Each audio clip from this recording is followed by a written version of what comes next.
Hello, reka nkomeze kwifuriza ibihe byiza aho uherereye hose. Muri aka kanya nifuje ko turebera hamwe uko twakosora iki kibazo muri kubona hano kijyanye na AutoCAD. Kiri kubaza ngo use AutoCAD to create an orthographic projection of the following object. Bivuga ngo tugiye gukoresha AutoCAD niturangiza dushushanye iyi object, then draw 3 standard views. Turangiza duhite dushushanya ama view ari standard. Muri multi view drawing muzi ko standard views ari eshatu, harimo front view, hakabamo top and right view. Ndakeka izo ari standard. Ubundi ikiba gisigaye ni guprintinga and print using appropriate pen width and insert title block. Turakora kugera hano. Okay, nkuko bisanzwe rero murabona ko AutoCAD yanjye irafunguye, units zisetinze muri metero, then ngiye gukorera muri 3D modeling kubera ko iriya object nyine muri kubona ko ifite 3D. Tudatinze reka dutangire, ariko mbere yuko dutangira kabisa gerageza niba uri mushasha ukanda hano handitse subscribe hasi aho, then ukanda ku nzogera kugira ngo ujye ubona notifications igihe dusizeho video. Ikindi niba wari wasanzwe nawe gerageza nagahe gato usharing iyi video igere no ku bandi kugira ngo bajye babona nabo notification. Turaje rero murabona ko mfite sako imwe hano, nkagira n'indi hano, ubundi nkaza nkagira utu tuntu tubiri.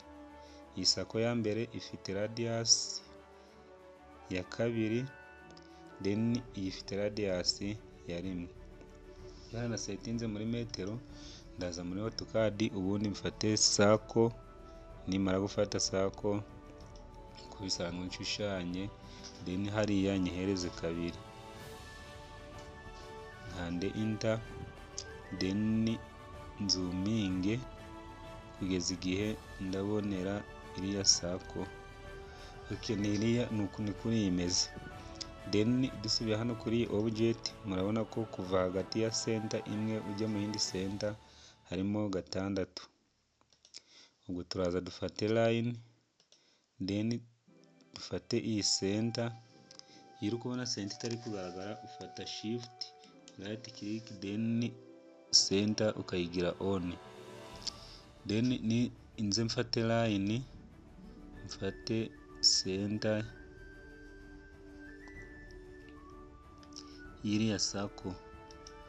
Okay, then nerekeze muri kiriya cyerekezo, tugire auto on, then twandikemo 6, dukande enter. Okay, ubwo uriya ni wa murongo ufite 6. Sako ya kabiri twabonye ko ifite rimwe, turaza dufate sako, then dufate iriya point, turangiza tugire 1, then enter. Ubwo biriya ko birangiye, dushatse uyu murongo wari usa naho ari reference line tuwukureho, ubundi tuze dushyiremo tangent zo guhuza aya masako yombi. Ushyiramo tangent rero nta kundi, turaza dukoreshe line, then tuze hano. Murabona ko ari quadrant bari kutwereka, nabyo kugira tugire tangent on, turafata shift, then dufate right click, dufate tangent, then dusubire hahandi kuri ya point. Kubona ko ari tangent bari kutwereka, twongere tuze hano, irandi quadrant, shift right click, then tangent, nuko ziriya point tuzihuze, enter. Then twongere repeating ya line command, tuze dufate hano shift right click, dufate tangent, then dufate la point, twongere tuze hano shift right click, tangent tuyigire on, then twongere duhuze iriya point. Okay, ubwo ni akantu kameze gutya dufite. Igisigaye rero ni ukuza muri 3D.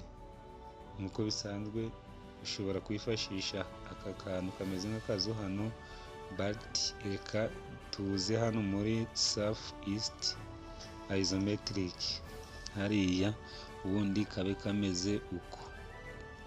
Igisigaye rero ni ukugahereza thickness. Kariya kantu twamaze kubona turadusubire kuri ya object yacu, then turebe aka ko hasi gafite thickness ya 1, then kuva hasi kugera hano harimo 2, no kuva hasi kugera hano harimo 3. Ni ukuvuga ko buri kantu, buri gasako cyangwa se buri kantu kameze nk'agasenda hano gafite 1 mita. Turaza rero twifashishe iyi press pull, then dutange iriya thickness 1 enter, then tuze hano dufate 1 enter, na hano naho dufate 1 then enter. Tumara kugira akantu kameze gutya, tuze hano handitse 2D wireframe, then tuhakande duhitemo iyi shade of grey, then kabe gasa kuriya. Okay, tumara kubona akantu kameze kuriya, ubwo turaba dusigaje gushyiramo aka na kano. Turabikora gute rero? Turaza dufate sako, then tumara gufata sako tuze turebe center ya hano 3D center, then dushushanye ya circle. Iyi sako hano ifite radius, hano ndakeka baribeshe, hano ni 1.5. Tuze dufate 1.5, then dukande enter, ubundi tuze dufate press pull, tuzamure kano kantu nkuko twabibonye, twabonye ko ari 1 enter, then twongere dufate sako.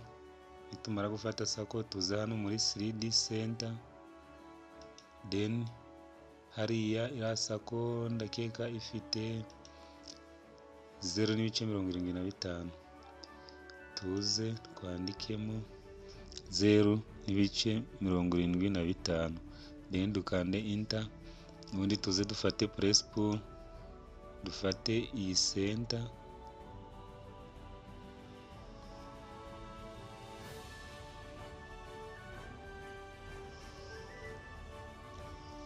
dufate hariya, then tuzamure nako gafite 1,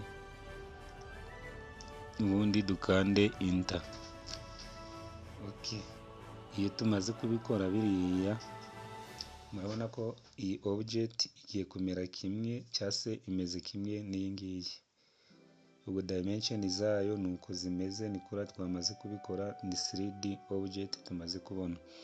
Ikindi bavuze ngo draw the 3 standard views, ni front view, ni right cyangwa se na top. Izo views rero uri gukoresha urupapuro ndakeka ariho wahita uzibona, wazishushanya abantu bakabibona, ariko murabona ko twifashishije kano kantu kabakita view cube, gashobora kutwereka top y'ira object ukuntu imeze.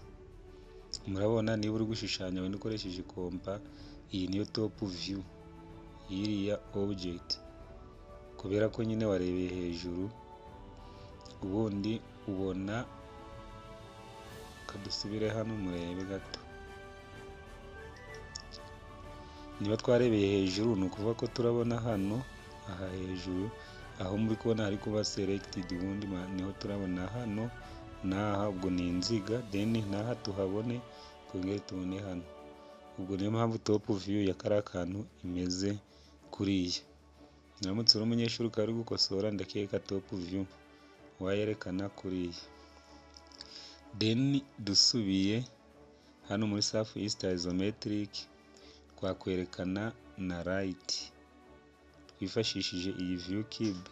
Ushobora gukanda hano ugahita ubona uko right ya kariya kantu imeze. Uri gushushanya wagashushanya kuriya. Then dusubire inyuma tuze twerekane front. Okay, ndakeka front view y'ira object ni uku igaragara, but hano ubwo wakoresha imirongo. Uyu ni umurongo, then ukagira akantu kameze nka rectangle, kaza ukagira kandi rectangle n'akandi rectangle. uriya murongo uri kumakinga center ya ziriya circles twakoresheje. Okay, ndakeka video ari aho irangiriye. Ibi byo guprintinga no guplotinga tuzabibona mu zindi video zikurikiyeho.